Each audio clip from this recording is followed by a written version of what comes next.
స్వాగతం. కామారెడ్డి జిల్లా బాన్సువాడ పోలీస్ స్టేషన్లో వింత సంఘటన చోటు చేసుకుంది. ఇప్పటి వరకు భార్యలు తన భర్తను నుంచి తమలని రక్షించాలంటూ తన భర్త తనను హింసిస్తున్నాడని ఫిర్యాదులు, కేసులు, శిక్షలు చూశాం. కానీ ఇక్కడ కొత్త ట్విస్ట్ నెలకొంది. బాన్సువాడ పోలీస్ స్టేషన్లో సోమవారం ఒక వింత ఫిర్యాదు పోలీసులకు అందింది. అదేందో చూద్దాం మరి. పోలీస్ స్టేషన్ కు ఫిర్యాదు ఇవ్వడానికి ఒక వ్యక్తి నిక్కరు ధరించి అర్ధనగ్నంగా రావడంతో అక్కడున్న పోలీసులతో పాటు ఇతరులు అవాక్కయ్యారు. తన భార్య తనను కొట్టి ఇంటి నుండి గెంటి వేసిందని సదరు వ్యక్తి తెలిపాడు. దాంతో ఆ వ్యక్తిని చూసి ప్రతి ఒక్కరూ ఆశ్చర్యానికి గురయ్యారు. అతను చెబుతుంది నిజమో కాదో అంటూ ముక్కున వేలేశారు. కాగా పోలీసులు అతనికి కౌన్సిలింగ్ ఇచ్చి తిరిగి ఇంటికి పంపారు.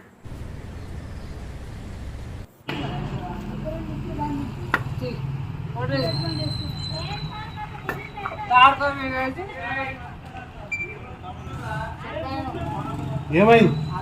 నేను గాలి తాగాను